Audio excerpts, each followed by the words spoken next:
And we're back with another Star Wars Galaxy of Heroes video. My voice is a little lost right now because I went to a concert last night and I did a lot of screaming, so you have to pardon my voice at the moment. But we're going to do a couple things in this video. We're going to look at the new update notes that are coming out, which is including the tank takedown raid, level cap increase to 85, and then we're also going to talk about the new PvP tournament, the squad tournament, and my feelings about it after I've played through it. But first, let's go to the EA forums and take a look at the information. I'm very excited about this. Developer updates. First thing, we'll talk about the tank takedown raid. Greetings. Next week, we'll be increasing the level cap to 85, and I actually really like this. It hasn't happened since, well, they said March. It says, our last level cap increase was on March 31st, 2016. A number of players have been at level 80 since April. That's the case for me.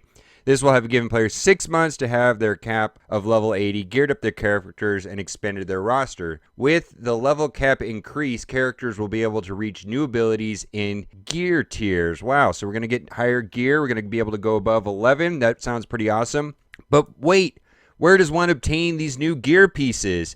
Well, I'm glad you asked. Players will obtain the brand new gear from the tank takedown raid. Now, here is a screen clip of the tank takedown raid. We've seen this video for a long time. I don't know if you've seen it, but I know this has been out for a while. I can't wait for this to come out. And they talk about this. It says, players will be able to obtain the brand new gear from the tank takedown raid. The plan is to release the new raid in October, shortly after the level cap increase. But wait a second. Wasn't the tank takedown raid announced back in July? Why did it take so long to release it? The raid was delayed to continue quality assurance testing, polish the art, and much more. The biggest reason, however, is to allow guilds to launch both the pit and the tank takedown raid simultaneously.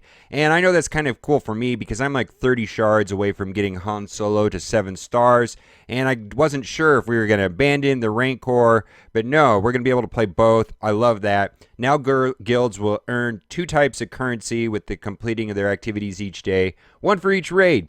Previously, it wasn't possible to launch both at the same time with the tools we had in place, so they had to do some programming so that we could have 2 different raids run at the same time. Guilds would have to choose between the 2 raids, and the development team felt this would have caused some divide between their members. So now, no need to choose one or the other. I'm really glad about this. You can launch both at the same time. They are completely separate with attempts and character refreshes. Very cool. This is great news, by the way. So the new gear is great, but is there a new character obtained in the raid?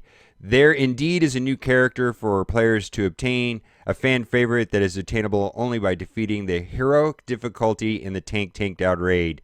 Is there anything else we should know about the level cap increase or the new raid?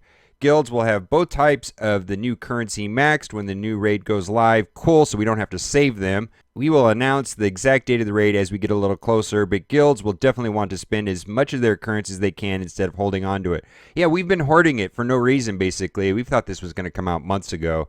Players will be able to earn rewards from the pit and the tank takedown raid individually. Character used in one raid will not limit them from being used in the other. Very cool. Now, let's go and back to the phone, and we're just going to talk about this tournament that happened this week. And for me, I'm not going to spend any more money on this tournament. I had to spend probably $20 to get a 3-star shore trooper. At the very end, it came very close. I ended up placing 75, and I did get a 3-star shore trooper. And unless he is like a vital hero, and we will see if he becomes like a monster in the arena. If he does, maybe I will go after him. But for right now, I'm not going to spend $20 every time that raid comes out. And I'm just going to play it for free. I mean, you don't have to spend money on this raid. Now, what I learned out of this raid is that some of the heroes that I was ignoring now are very useful.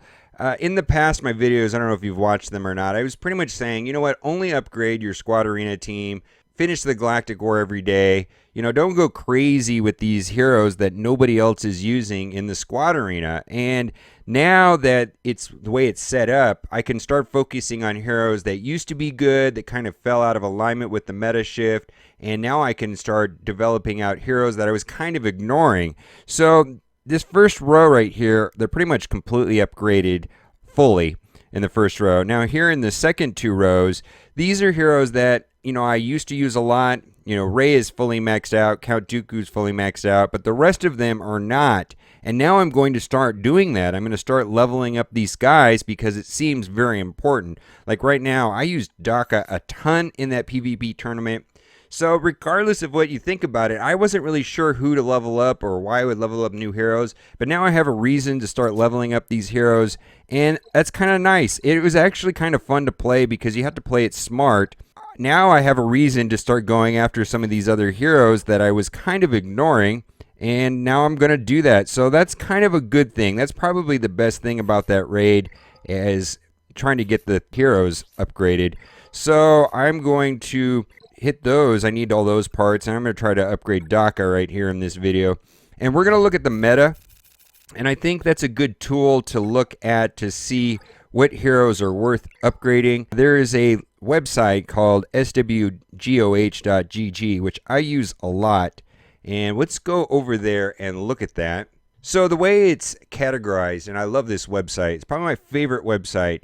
You can look at people that report to this website, whether they're rank 1, 1 through 10, rank through 100. And I mostly look at the rank 1 through 10 because my experience has been is that anybody that usually can finish in the top 10 can also place number 1. It's just whoever gets sniped at the end of the day.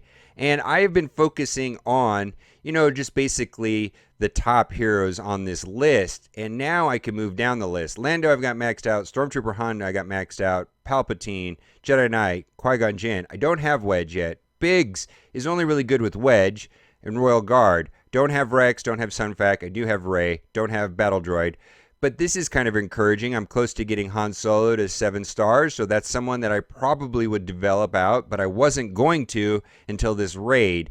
Jawa engineers are part of the droid team, and so on. So right now I'm going to be working on 5s, Akbar, Phasma, Sakura, Darth Vader. These heroes down here on the lower part of the list that I was ignoring are the ones that I'm going to be upgrading now. Before, I was kind of really strict about not spending resources on anything other than these top heroes. And of course, this list changes, but so far I haven't regretted anything that I upgraded. And I kind of felt that way before this tournament. Like Old Ben, I took him all the way up and it looked like I wasn't going to use him anymore. Well, now I have a reason to use him. Princess Leia, boy, she is still so frustrating. And I know you guys commented about this in the comment section.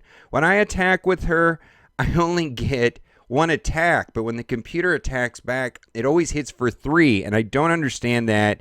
She's like probably so frustrating. It's like I rarely get a triple attack out of her. Sometimes a double attack, but most of the time it's just a single attack, and it could just be my imagination, but when the computer attacks back, they always get 3, and I don't understand that if it's the way it's programmed, but I know it's not my imagination because everybody else says the same thing.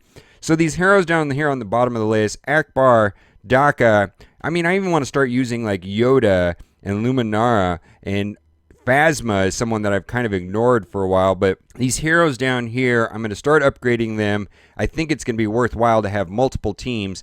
I had 2 basically Squad Arena teams in that PvP tournament, and I really could have used 3 or 4, and there was just times where I knew I could win the battle using like my main guys, which are pretty much on the top row there, but I didn't want to use them every time, so I could substitute and it would cost me less. And going forward, I don't want to spend any money on that event at all unless this Shore Trooper, and I will make a review of the Shore Trooper here in the next couple days, get some gameplay, let me know if I think he's going to be worthy in the Squad Arena, but that'll be seen. The thing about him that makes him amazing is that he starts off with a taunt, and that just seems very, very, very good against teams where they can just wipe you out quickly. Although right now the meta is pretty much area of effect, splash damage with Lando, and that's just the way it is for right now.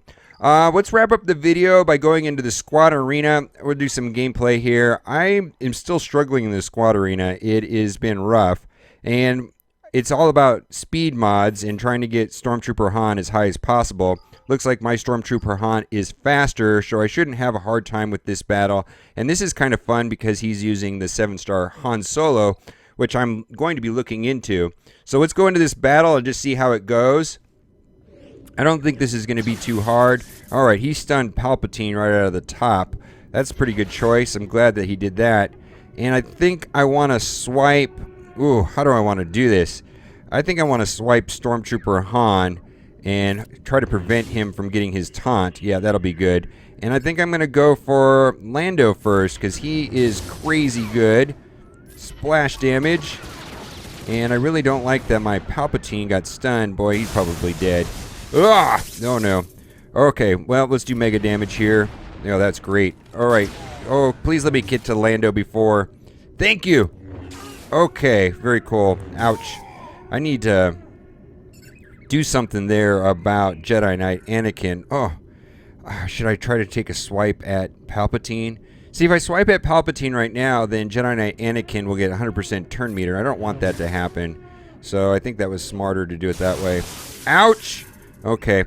Oh, boy. Okay, so now I'm going to go hard because his Jedi Knight Anakin won't get a lot of turn meter advantage if I knock someone down. So, cool. I knock him down anyways. Awesome.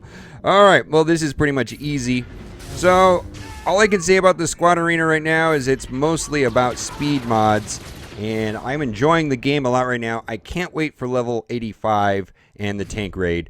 So let me know what you thought about that PvP tournament. For me, I'm just not going to spend any money on it anymore. I mean, I'll go in and do my best and try to do it as efficiently as possible, but I don't want to spend money to get that Shore Trooper if he's not that good, and I'll have to make a review and let you know if he is or not.